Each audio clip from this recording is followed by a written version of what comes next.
Hola, muy buenos días. Bueno, primero que nada, muchas gracias por la invitación. Es un honor, un gusto estar aquí con ustedes. Y también con todas las colegas, que me encanta que haya tantas colegas en el área de coloproctología también. Bueno, nosotros para comenzar como fisioterapeutas de piso pélvico, no nos podemos dividir como yo veo uroginecología, yo veo coloproctología, porque en verdad nosotros vemos piso pélvico y al paciente en su globalidad. O sea, vamos a ver al paciente desde que llega a la consulta y ya vamos sospechando de qué cosas van asociadas. Y esto nos va a ayudar también al enfoque de nuestro tratamiento. Nosotros vemos piso pélvico. Bueno, en cuanto a la rehabilitación de piso pélvico del compartimento posterior, la falla puede estar en cualquier lugar, tanto sea anatómica, neurológica, etc. Y dentro de las guías de recomendación, aquí coloqué la de la ICS de 2024, el doctor aquí Miranda también mostró la guía europea, tienen básicamente las mismas indicaciones, donde como intervenciones primarias se encuentra también el entrenamiento muscular del piso pélvico. ¿Y qué significa el entrenamiento muscular del piso pélvico? No significa Kegel, ¿ya? No significa contraiga, relaje 100 veces, sino que evaluar la función, disfunción de estos músculos. El piso pélvico tiene muchas funciones que van coordinadas con otras partes del cuerpo y es importante tener esto claro. Luego tenemos como medidas secundarias dentro de la rehabilitación el biofeedback asociado al entrenamiento muscular de piso pélvico. Por lo tanto, cuando nos llega a la consulta el paciente con la orden médica de biofeedback, uno dice, por favor, doctor, envíe para fisioterapia de piso pélvico, ya que el biofeedback es solo una de nuestras herramientas, ¿sí? Luego tenemos la estimulación eléctrica por vía anal. Tenemos electrodos de superficie o intracavitarios para utilizar este tipo de electroestimulación, donde en la incontinencia fecal la utilizamos para estimular las fibras musculares que no logran realizar una contracción voluntaria en una buena capacidad. Tenemos la neuromodulación, tanto percutánea como transcutánea a nivel del nervio tibial.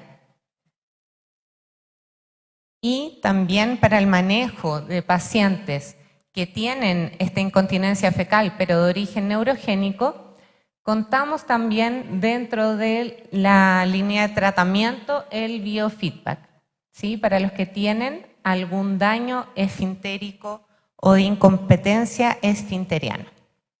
Si avanzamos en las guías de recomendación también para el manejo neurogénico, encontramos que los pacientes que tienen pérdida de la sensación de este recto finalmente, de una deficiencia de esfínter o prolapso rectal, también encontramos la estimulación eléctrica del esfínter cuando es necesaria y la neuromodulación percutánea, que también están faltando un poco más de estudios en este tipo de población.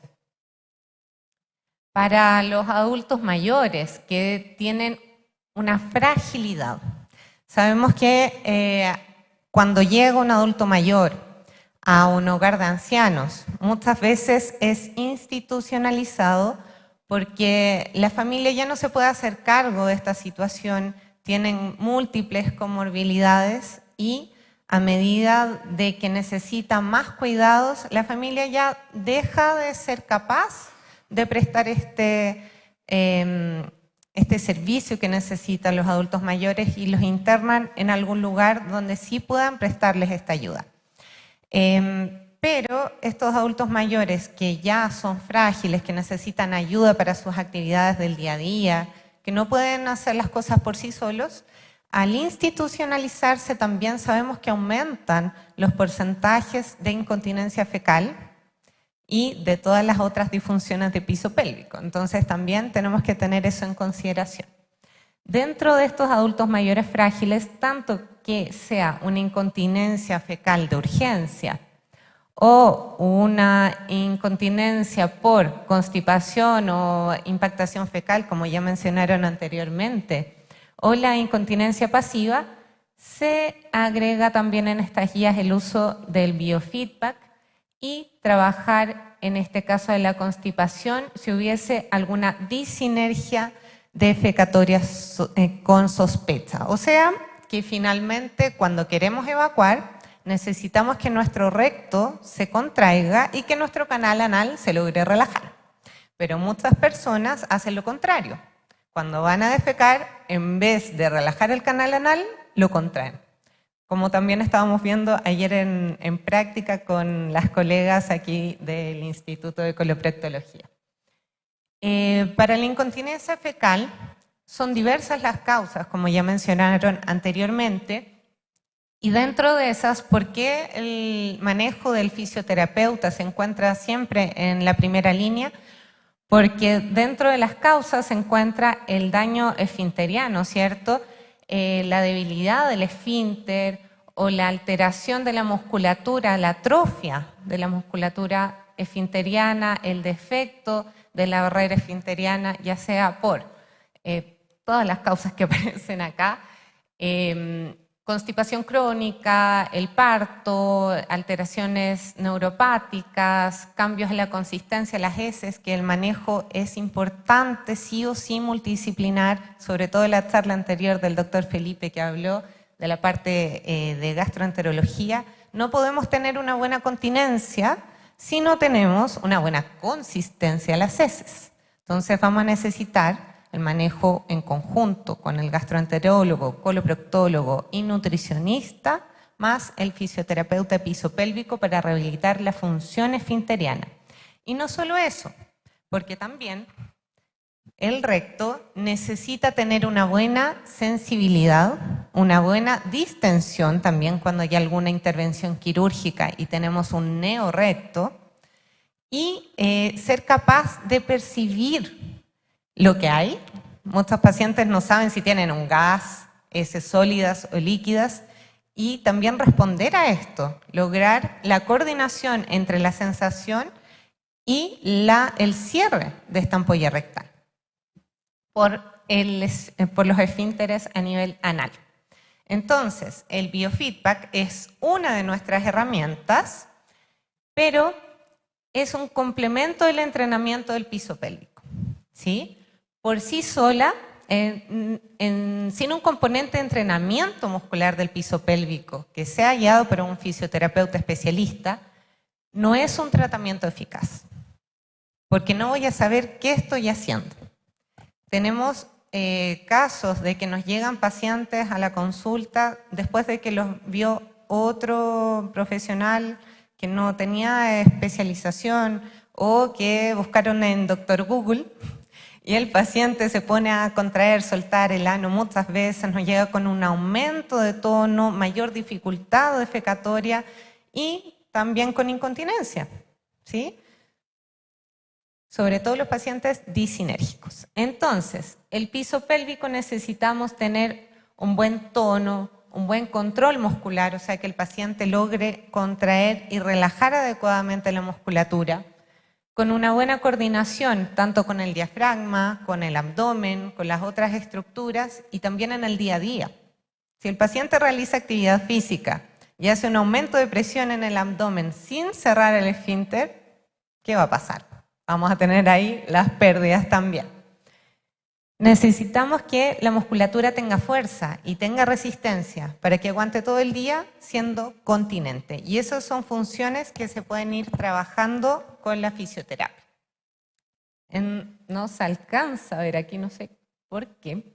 Bueno, era un gráfico que nos mostraba a los pacientes cuando no tienen incontinencia fecal, donde se veía una línea aquí, que pasaba del tono de reposo del esfínter, el reflejo recto anal inhibitorio, que es cuando realizamos el muestreo para saber si tenemos heces o gases, y luego volvemos a nuestro tono basal.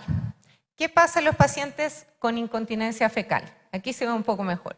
Generalmente no tienen una buena contracción de piso pélvico y tampoco logran volver rápidamente al tono basal del piso pélvico, ¿sí? Entonces tienen esta sensación de que hay algo dentro del recto y luego no logran cerrar completamente el canal y tienen pérdida. Entonces, ¿cómo funciona el biofeedback? Tenemos que en todas las guías de recomendación se menciona el biofeedback y pensamos que quizás es lo único que hacemos, pero no. Pero solo para aclarar en qué consiste el biofeedback, tenemos el paciente que va a recibir las instrucciones por su fisioterapeuta.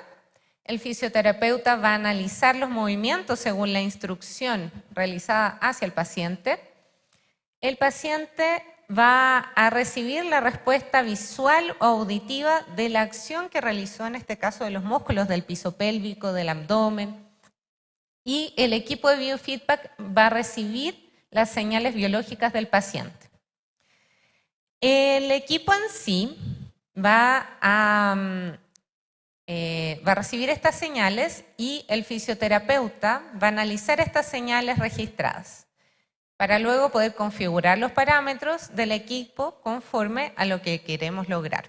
Por ejemplo, si queremos relajar la musculatura de piso pélvico y el paciente no logra esto y queda muy apretado en cuanto está intentando defecar, podemos trabajar con un biofeedback negativo hacia la relajación, ¿sí? No todo es contraer.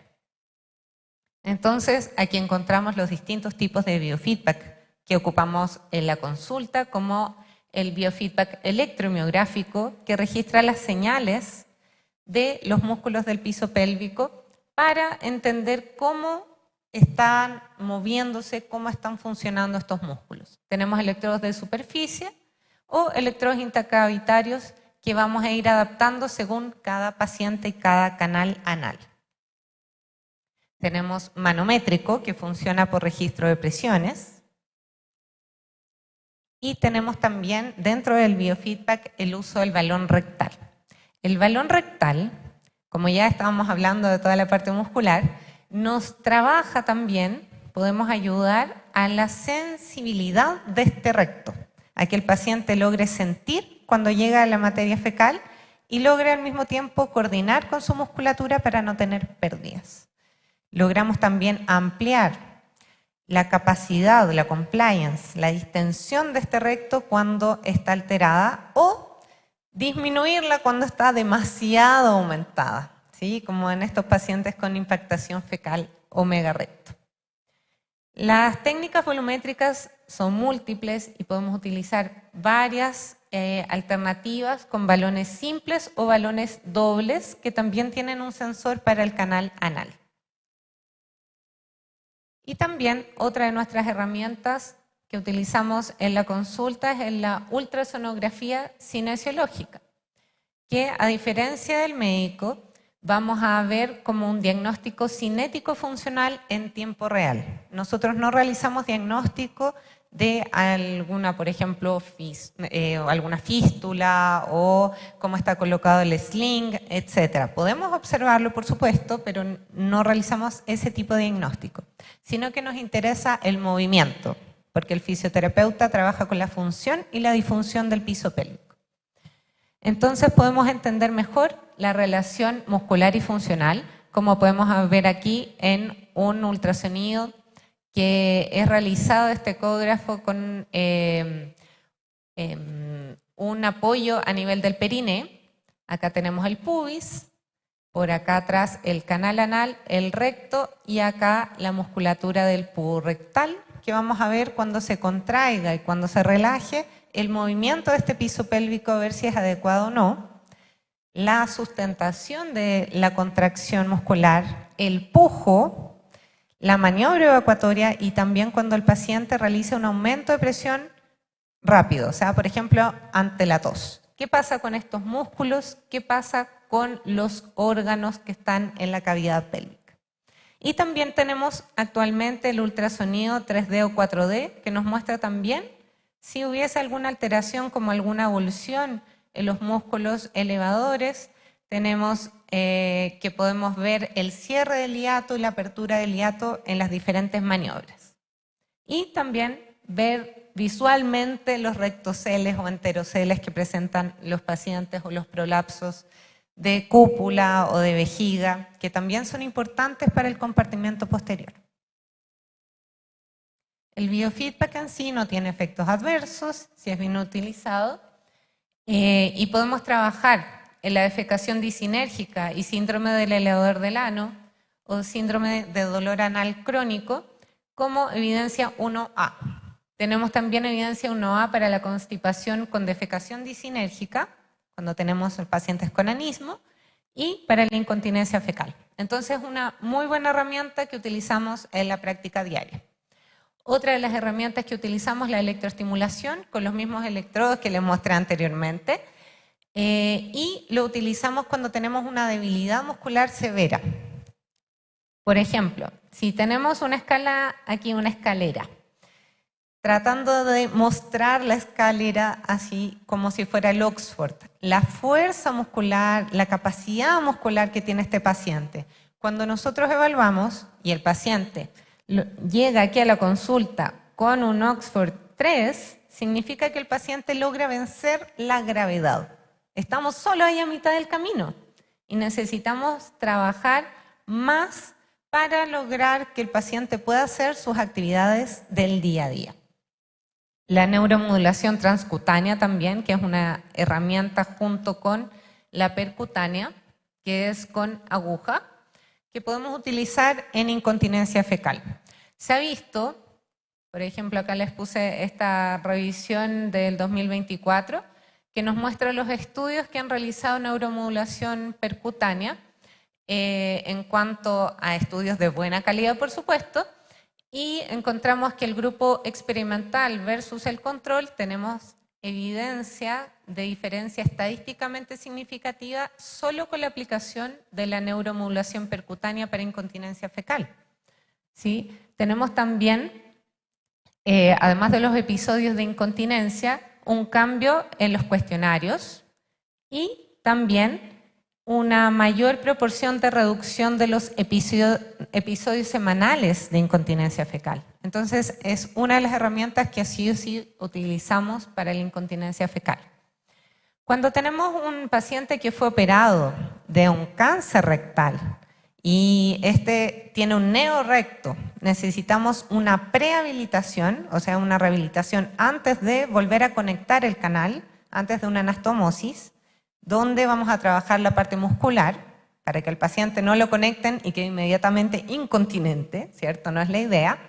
Y luego tenemos la fase de la rehabilitación, donde también encontramos la rehabilitación del piso pélvico y el entrenamiento por biofeedback. Y ahí usamos diferentes tipos de biofeedback.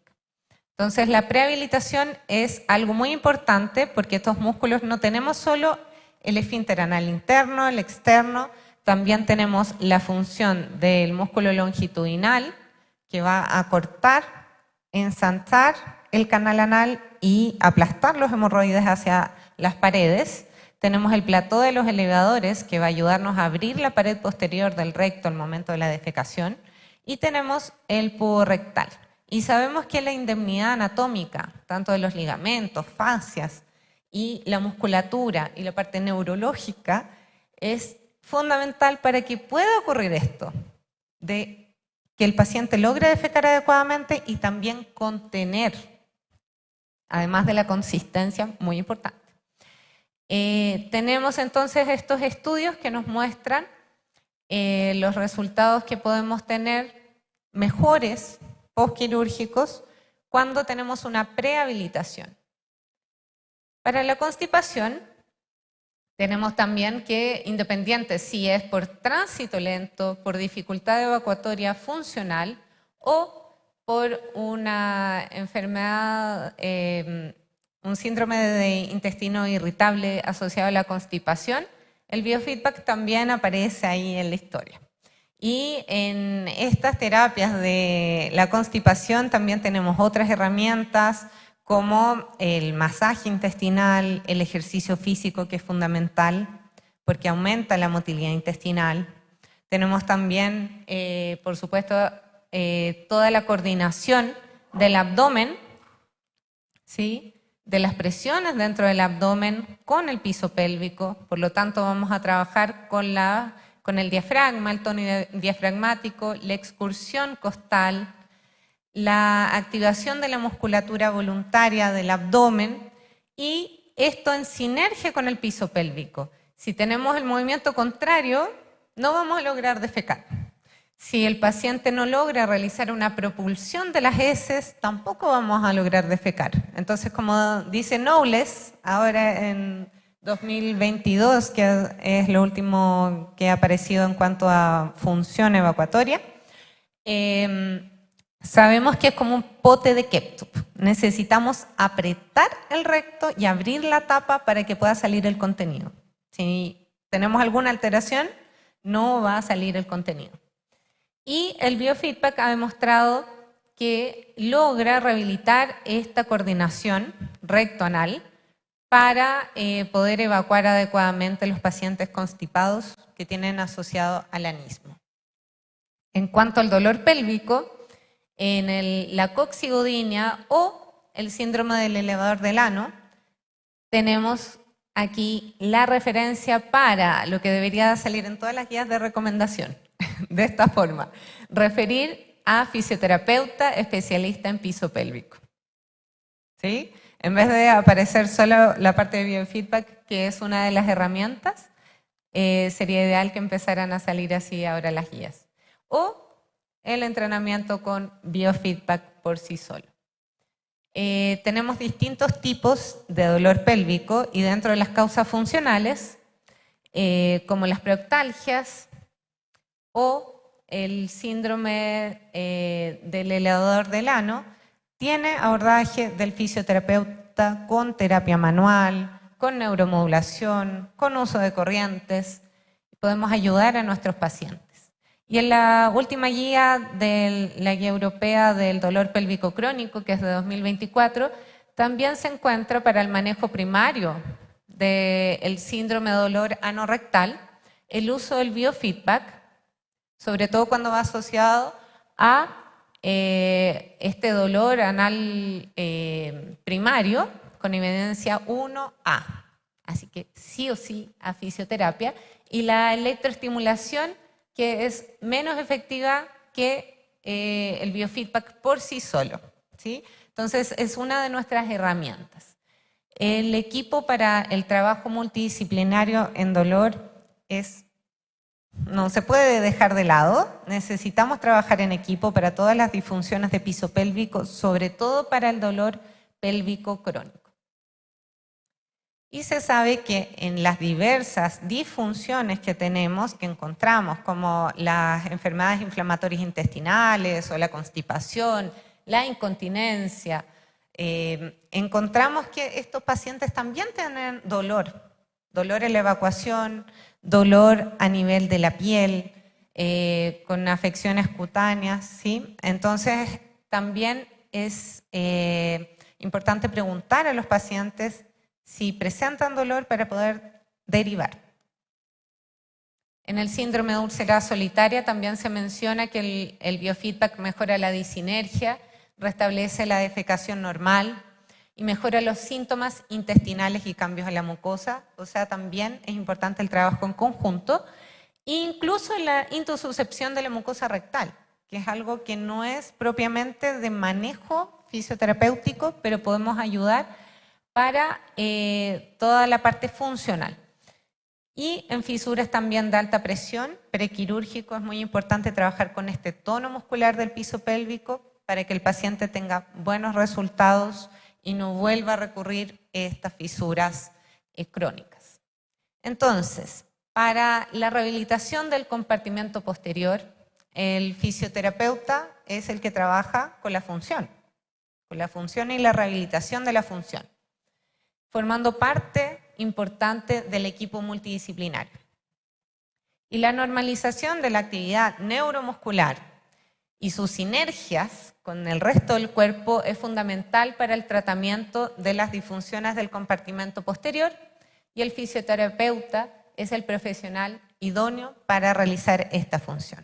Entonces, los llamo a trabajar en equipo, a siempre conversar los casos en forma multidisciplinaria, porque estamos aquí para los pacientes, ¿sí? Así que muchas gracias.